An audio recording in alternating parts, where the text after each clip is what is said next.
mga pare, mga mare, a day in my life. At ngayon, magluluto kami ng pansit.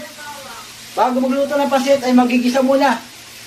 Marikado natin, carrots, beans bagyo, repolyo, at manok. Ginimay na manok, mga pare.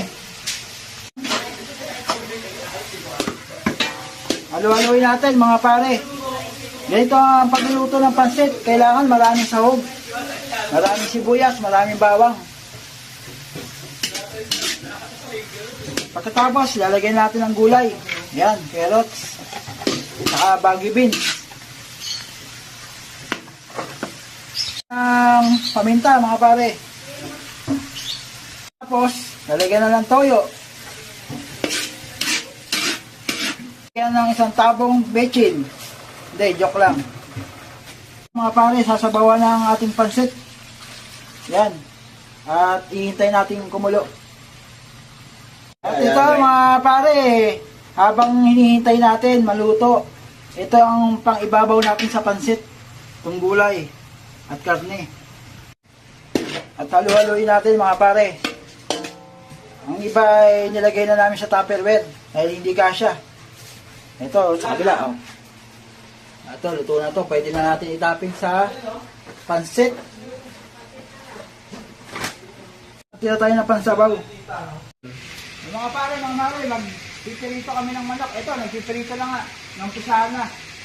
Itong manok ay mamaya dadalhin sa terminal.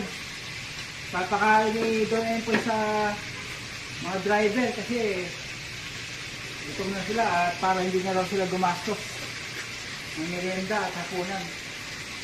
Dahil sa mahina ang biyahe ngayon, walang pasok, kaya medyo kapwa ano to si Don. Kapwa ako, mahal ko.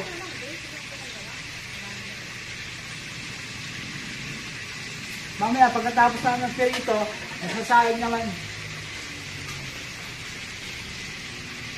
So, fried chicken.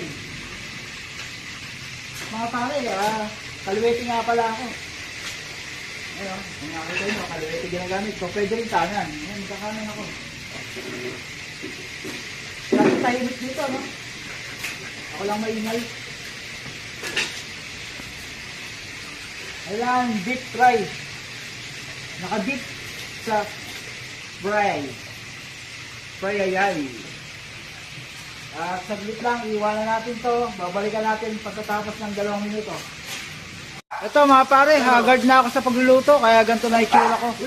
Habang naghihintay na maluto ang manok. Kaya pala hindi sila na makakain kasi busog na.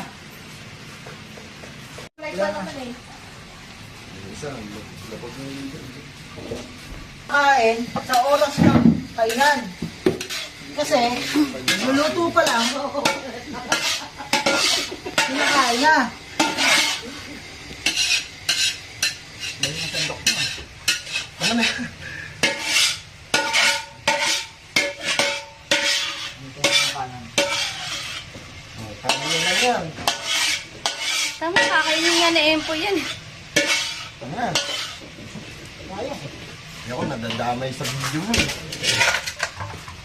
Ito, mga pare, mga mare. Nagluto si Don Empoy ng menudo. Kapakain sa mga tricycle driver. Baka tricycle driver ay may bilang na 285. Pero ang dadalo ay 300. Kaya mamaya nga. Gulay naman yung lulutuin. Palabo. O ganito gagawin natin mga pare. Pagkatapos ng maluto ang menudo, lagyan natin ng butas sa gitna. Para daw lumabas yung init. Ayan. At hindi rin mapanis kaagad. Kasi mamaya lang kakainin na to. Ayan. At ganun din sa kabila. Menudo ng Tagalog.